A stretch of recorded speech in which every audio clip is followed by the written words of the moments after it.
Bon, qu'est-ce qu'elle a fait avec ses écrits? Elle a dénoncé le colonialisme français depuis le début, c'est-à-dire depuis qu'elle était à Genève, jusqu'à la fin de sa vie. Donc, elle a dénoncé le code de l'indigène, qu'aucun Algérien ou autre n'a osé le dénoncer. Donc, elle a dénoncé c'est-à-dire les femmes, le colonialisme, comment les Français qui étaient arrogants, hein, comment ils considéraient l'arabe. Donc l'arabe était humilié, il était écrasé. Donc je peux vous lire par exemple ce qu'elle avait écrit. Pour aller vite, pour aller très vite, dans Île au Sud, elle dénonce les méfaits causés par le code de l'indigénat. Dans Exploit indigène, elle décrit le racisme et l'enfermement du colon. Dans Fellah et criminel, elle dénonce les injustices et l'expropriation des terres et la pression fiscale. C'est pas facile d'écrire ces choses-là sur l'administration coloniale. C'est pas possible. Donc, dans les enjolés, ça veut dire les tirailleurs, les goumiers et les spahis, dont son mari était un spahi. Donc, elle accuse les forces d'occupation qui détournent les hommes de leur tribu. Elle les détourne de leur tribu quand elles trouvent un jeune, costaud, bien fait. Donc, on l'attrape pour qu'il soit un harki ou un goumi ou un tirailleur, par exemple. Donc, elle détourne les hommes de leur tribu, leur font croire que la liberté est sous la veste bleue. Ces harkis-là ont la veste bleue. On peut les voir à 100 à 200 mètres. Voilà un harki qui arrive. Voilà. Donc ça, c'est une violence. C'est une violence de l'arabe à l'arabe. Pour eux, la canaille combat la canaille. La canaille, c'est qui? C'est les goumiers, les harkis, les autres canailles. Hein? C'est les arabes. Donc, une autre chose que Cheikh Bou'ma Matani a combattu, c'était les pillards. On arme les pillards, on leur donne des armes et on leur dit d'aller par exemple faire des massacres dans cette tribu ou cette tribu pour dire que c'est Bou'mama qui fait ça. Donc Bou'mama a combattu la France et elle a combattu les pillards, sans parler des goumiers, etc., etc. Donc, dans plusieurs nouvelles, elle dénonce la malvie des bergères, des paysans et des prostituées. C'est-à-dire, l'arabe, l'algérien, était écrasé. Il était écrasé, il était sous le pied du soudard. C'est-à-dire, il ne peut pas lever la tête. Dans le code de l'indigénat, qu'est-ce que ça veut dire le code de l'indigénat? Le code de l'indigénat, si tu sors de ta maison et tu ne dis pas bonjour à un Français, automatiquement, tu seras mis dans un îlot. Ce n'est même pas une prison, un îlot, comme ça, un îlot. Tu travailleras et ta famille t'apportera le manger. Tu resteras 10 jours. Je vais terminer ça. Oui, je vais terminer ça. Je sais bien, mais j'aime bien terminer ça. Je pense que vous êtes passionné, comme ça a été dit par Samia. On a fait une journée assez chargée. Moi, je pense qu'on laisse le débat 3-4 questions, parce que maintenant, il y a tellement de choses. C'est immense. Alors, si vous avez des questions, marhaba bikoum. Fadallah. Ahmed Ouakel. Là, il y a M. Ziriat. J'ai 2-3 questions. Combien de temps a vécu Isabelle Béat à Espra? 2. Quelle a été son œuvre? Et 3. Pourquoi tant de notoriété? Alors qu'il y a, si c'est parce qu'elle a soigné des Bédouins, je pense qu'il y avait des centaines d'Algériens qui ont soigné des Bédouins. Pourquoi tant de notoriété par rapport aux autorités? Par rapport aux autres? Il faut prendre 3 questions après ça. Ça, M. Ziriat, 3 questions. Une deuxième question. On a trois pourquoi. Pourquoi elle est revenue après l'expulsion? Pourquoi Elle a été expulsée et elle est revenue. Pourquoi elle fréquentait les bordels? Et pourquoi elle fréquentait avec des officiers français? Ça, c'est une deuxième question. Une troisième question. S'il vous plaît. Troisième question. On dit que... Et on s'arrête. Hein. On dit que c'est Lyoté qui l'a ramenée de Kenata parce qu'elle était malade, qui l'a mise à l'hôpital. Et que la veille de sa mort, elle s'est enfuie de l'hôpital pour rejoindre son mari à Aïsara. Voilà trois bonnes questions. Assez rapidement. La première question, c'est Combien de temps Bon, il a resté 7 ans en Algérie, 6 mois dans le Sud-Oranais. 6 mois. Oui, 6 mois dans le Sud-Oranais, 6 mois à Ouedsouf. Et l'autre temps, c'est entre Alger, Ain Sefra, etc. Voilà. Il est parti jusqu'à Figuig. À propos de ça, pourquoi tant de l'autorité?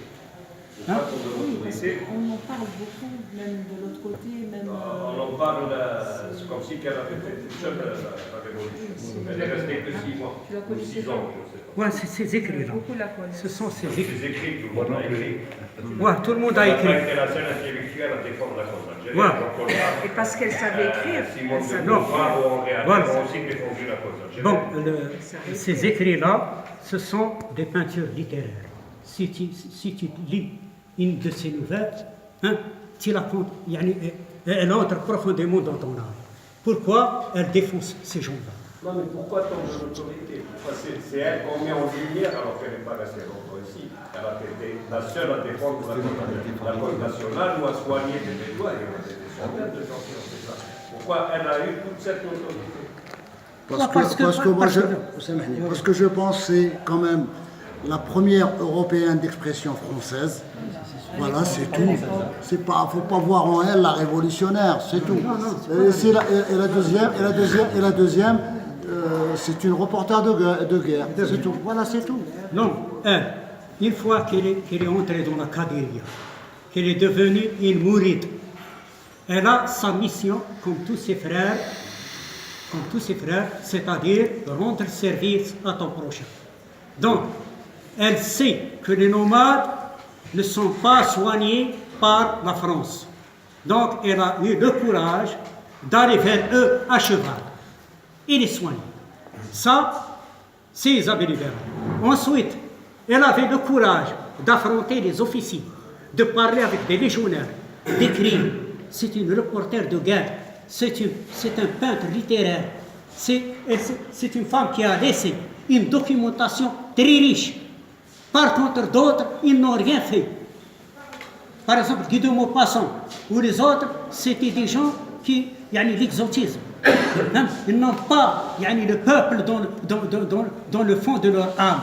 Mais elle a le peuple dans son âme.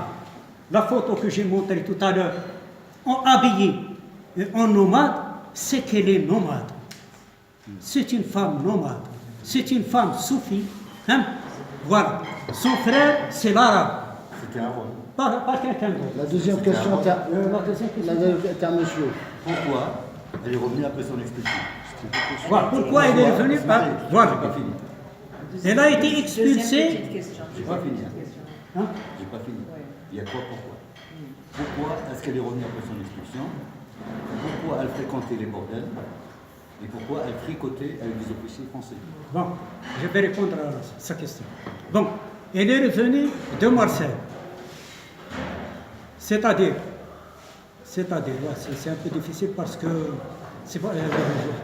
Voilà. À Marseille, son mari a été hospitalisé. En même temps, il a été expulsé. Voilà, son mari était un militaire.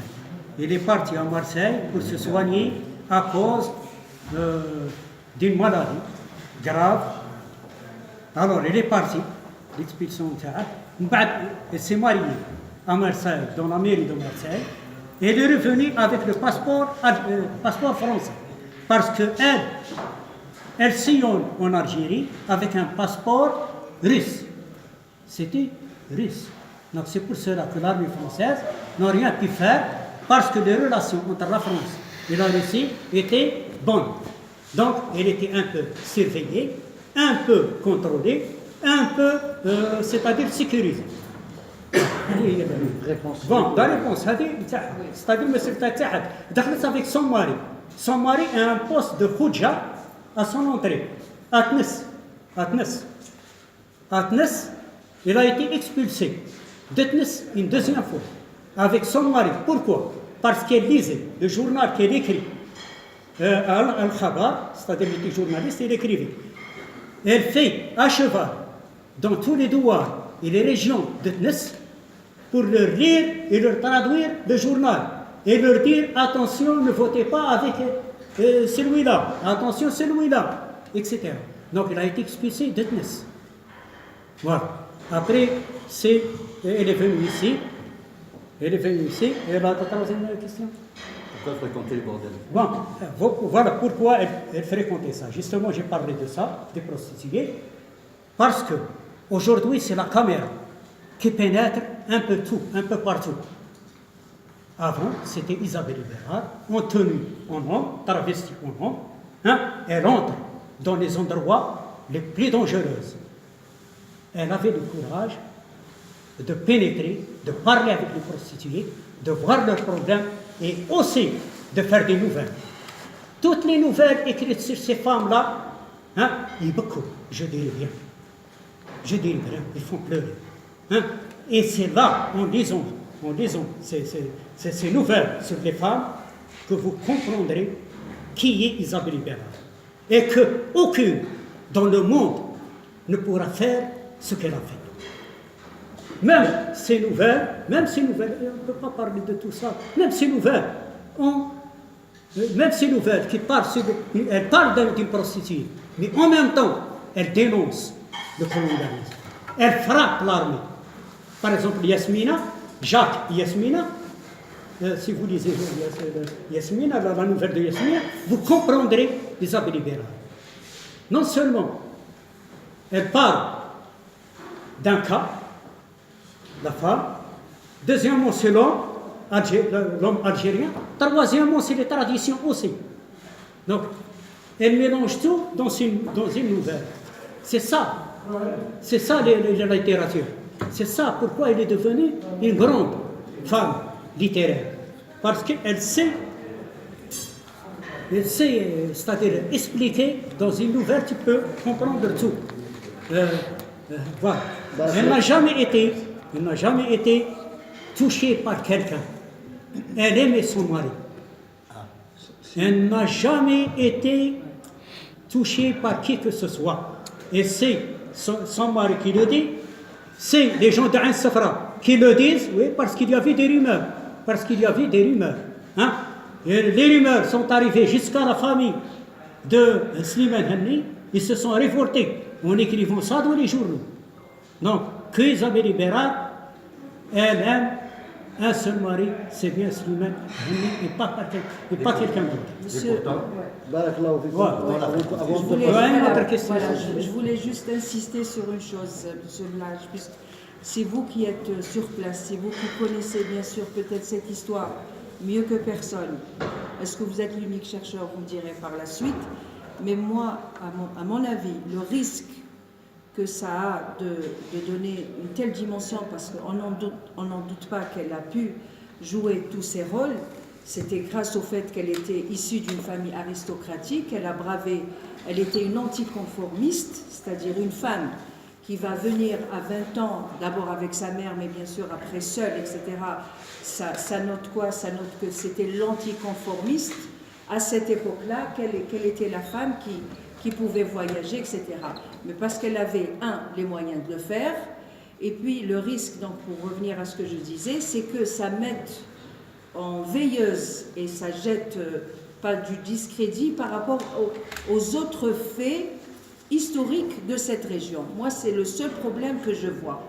Elle aura beau jouer ce rôle-là, du fait de son statut, parce qu'elle était européenne, elle était suissesse, donc elle avait des avantages et des privilèges que d'autres n'avaient pas.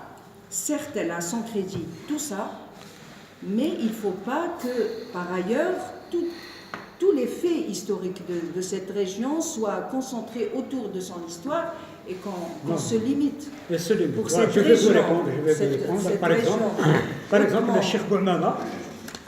Cheikh Boumama, c'est pas Isabelle Libérard qui a parlé de Cheikh Boumama. Hein, voilà, j'ai écrit des pages sur le Cheikh Bouamama en arabe. Voilà, puisque l'école a été arabisée, donc les gens ne lisent pas en français. Donc j'ai essayé d'écrire sur Isabelle Ibera, voilà, en arabe. Voilà, c'est un combat que j'ai mené pour la reconnaissance d'Isabelle Ibera, et c'est pas facile. Depuis 1962 jusqu'à 1998, il n'était pas reconnu, et c'est interdit de faire une conférence sur Isabelle Ibera ou de parler d'elle. C'était interdit. Donc, en mars 1995, j'ai trouvé sa tombe profanée. C'était le temps de la période critique du terrorisme. Donc, oui, la tombe a été c'est-à-dire, ils ont enlevé la dalle et ils voulaient sortir le corps parce que c'est une impure. Il était considéré comme impur. Donc, c'est un acte terroriste, comme l'acte terroriste qu'il a eu en 1901 à Behima, c'est-à-dire à El Oued. Il a été frappé avec un épée au dos et dans le bras. Donc, il est resté 40 jours hospitalisé. Donc, pourquoi? Parce qu'il s'habillait en homme. Elle marchait avec, c'est-à-dire, elle marche avec Wali Allah Sil Hashmi. Sil Hashmi, c'est un Wali Allah qui a une influence dans tout le Sahara d'Algérie et le Sahara de la Tunisie. Donc, elle marchait avec lui. Parce que c'est une Kadiria. Alors, Abdallah, c'est un illimi, c'est-à-dire un fanatique. Hein, donc, il a voulu la frapper, la tuer, parce qu'elle a fait ça. Donc, ça, c'est du fanatisme. Donc, c'est pas quand on parle d'Isabelle Ibera, voilà. Quand on parle d'Isabelle Ibera, c'est-à-dire Isabelle Ibera, c'est l'Algérie.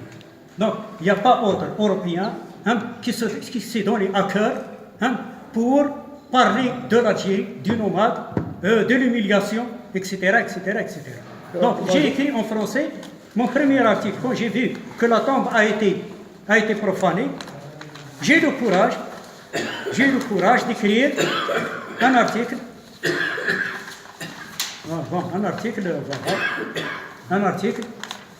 Et cet article-là, elle a fait du bruit. J'ai été interpellé, et je me suis défendu. Et j'ai trouvé qu'elle n'est pas une espionne. Et une espionne, comme vous le savez bien, que l'armée française, il faut savoir le mot espion que ça veut dire. Il faut le voir dans le dictionnaire Larousse, c'est pas facile. Un espion, c'est un officier de l'armée française. Donc elle, il n'y a même pas une rue, ni une école, ni un centre en son nom. Jusqu'à l'année de l'Algérie en France, qu'Isabelle Ibera est entrée dans le dictionnaire. Bon, je vais vous donner quelque chose. Là, Victor Baricon a pris tous ses écrits et il a fait un livre, un ouvrage dans l'ombre chaude de l'histoire. Donc, où est Isabelle Ibera? Ce sont les écrits d'Isabelle Ibera. Il les a volés. Il est entré dans le dictionnaire. En 1921, il est entré dans le dictionnaire. Mais Isabelle Ibera, voilà. Dans la rue. Il a écrit sur le sable, c'est les feuilles d'Isabelle Ibera. Après, c'est lui qui l'a écrit. Voilà. Il a été traduit au tribunal, il a payé une amende. Et il a ajouté le nom d'Isabelle Ibera jusqu'en 2006, que son nom figura dans le dictionnaire Larousse. Voilà. Oui, merci beaucoup. Voilà. Merci beaucoup.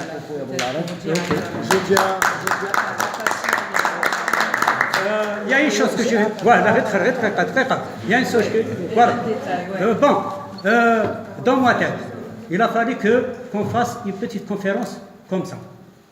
Parce qu'une conférence, il faut donner la parole, au moins 20 minutes. J'ai préparé ma conférence, voilà plusieurs pages que j'ai voulu, qui sont bien en ordre, bien organisées. Donc moi j'ai parlé un petit, c'est-à-dire comme ça, c'est tout à fait bien. Que je me perds des fois. On n'en tous les participants, barakallahu fik. Bon. S'il vous plaît, parce que sinon on reste. S'il vous plaît. Merci beaucoup, Khouya Laziz. C'est la deuxième fois, l'année dernière, on a beaucoup appris avec vous. Et cette année aussi. Je tiens à saluer la présence de Khouya Houssine Sadouk, avec qui Houssine Sadouk est derrière. c'est un élu de la PUI. Il m'a souvent aidé, souvent pour organiser ce voyage à Ain Safra, c'est à lui que je me suis adressé. Je remercie aussi Khouya Abou Ahmed qui nous a fait l'année dernière, si mes souvenirs sont bons, sur les gravures rupestres. Et cette année aussi, vous êtes avec nous. Je suis le secrétaire général de la mairie. Je regrette aussi l'absence du mouvement associatif. Et je regrette aussi, parce que je l'ai appelé plusieurs reprises le maire, l'absence aussi du maire qui... Voilà. Mouvement associatif d'abord, je regrette beaucoup. L'absence de tout ça. Voilà. Et merci beaucoup. Une minute. Le maire est à l'étranger, je crois. Le maire d'Oussi. Bon. D'accord.